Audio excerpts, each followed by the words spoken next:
Hello and welcome to World Week Watch, where we show you the remains and remnants of the week. My name is Sertan Baykara, and here are some of this week's highlights. We begin the week in and around the Persian Gulf, the place to be seen this week. That's at least what U.S. President George W. Bush and French President Nicolas Sarkozy must have been thinking as they went on a virtual treasure hunt in Arab lands. U.S. Secretary of State Condoleezza Rice came to meet her British counterpart, Foreign Secretary David Miliband, in London before the two went on to jet off to Afghanistan on their political honeymoon. We will stay in the United States, where the drums for the election primaries have been beating for a year now. This week, the presidential hopefuls have taken to the Midwestern state of Iowa for the first caucus, which some political analysts have predicted to be crucial for any future success. Super Tuesday is coming up. For those of you who think that is yet another sales event in a country that is overly preoccupied with materialistic concerns, you're right. However, the items on the marble slab of politics are candidates of the two major parties. Still, bets are being made for a Clinton-Obama or an Obama-Clinton ticket into the White House for respective president and vice president. It's going to be a nerve-wracking year, and I, for one, can't wait to know who will be leading or misleading the U.S. for the next 4 years. So in order to try and foresee what may be a probable outcome, I'm being joined by Asia Versi. With me to discuss the state of affairs in Kenya is Nicholas Asamoah, our own Press TV correspondent, who focuses on African issues. Bonjour, Madame Boujeja. Comment ça va? How are you? Ça va très bien, Sertan, merci. So despite the fact that Kenya was always looked at as a very good democracy, it's been a powder keg all along. Yeah, it has been. It has been. Now, what else do you know about today's attack? What does all this violence mean in Algeria politically? It's too early to say precisely who is behind the attack. Turkey has finally invaded Iraq. But let's not oversell this. The Turkish army has moved only about 2 miles into Iraq, near the border with Iran, and says that its aim is to hunt down cells of insurgents. Well, we are beginning this week with a tragedy that is still unfolding. The dust hasn't cleared yet as the deadliest suicide attack in Iraq to date this year killed scores of people in Baghdad. But way behind the front lines and headlines, down the diplomatic corridors of Ankara and Washington, a different picture seems to emerge.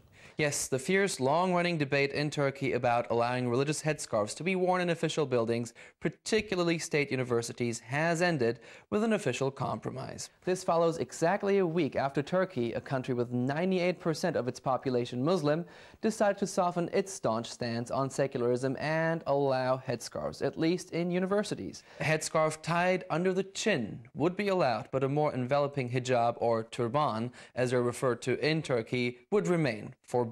Hitler's Reich of 1,000 years barely made it through 12, and his Eastern expansion policy, a blatant euphemism for the annexing of much of Eastern Europe, pretty much blew up in his face. Let's cross the border to France next. Well, most of the country went ooh la la this week when President Nicolas Sarkozy got hitched with former supermodel Carla Bruni, following a courting period of just 3 months. But the enamored couple had been spotted vacationing in the ancient city of Petra in Jordan just a week ago.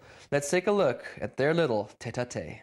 The French president must be a firm believer in keeping business and pleasure separate. Well, I hope you're not overwhelmed with our growing crescendo of stories from Western Europe dealing with racial challenges, as we got one more in store for you, and this time it comes from the United Kingdom.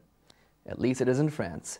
And we're going to move to Beirut now, which was rocked this week by an event that some have dubbed Lebanon's Bloody Sunday.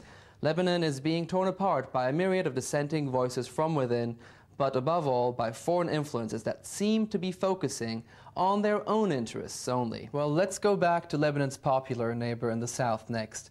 Israelis staged a mass demonstration in the West Bank demanding the creation of yet further outposts of their settlements there. Israel is finding itself facing bloody days again.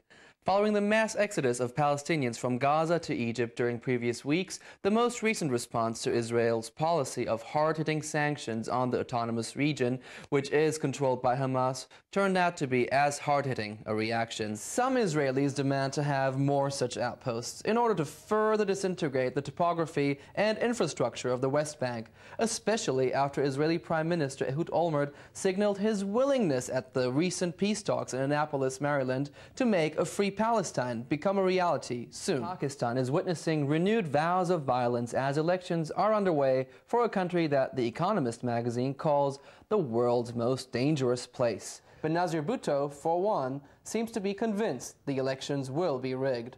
But if Bhutto's final words turn out to be true, vote rigging and electoral manipulation at the polls may provide somewhat of an undemocratic outcome. The state of New Jersey has voted to abolish the death penalty, and the U.S. Supreme Court is currently challenging the legality of the main form of execution performed today, lethal injection, under the protection of the 8th Amendment of the Constitution. The U.S. is the last country in the West to maintain capital punishment. America awoke to yet another senseless-killing spree, and this time it sadly happened on Valentine's Day. America celebrated the Super Bowl last Sunday, the highlight of the National Football League's annual season. The event attracted over 1 billion TV viewers across the globe. And we bring you the final images of this week from Germany, where an ice bear at the Nuremberg Zoo gave birth to an adorable cub. But the mother rejected her offspring, and so the zoo decided to take the baby bear under its wing and rear it outside the bear cave. Well, she was nicknamed Flocke, which is German for flake, and is already celebrated like a superstar, with the Nuremberg Zoo giving a press conference on her development every single day. I wish someone did the same for me. And as we leave you for the holiday week, we'll replay those mouth-watering bakery images from Germany. And until next week, it's goodbye to you.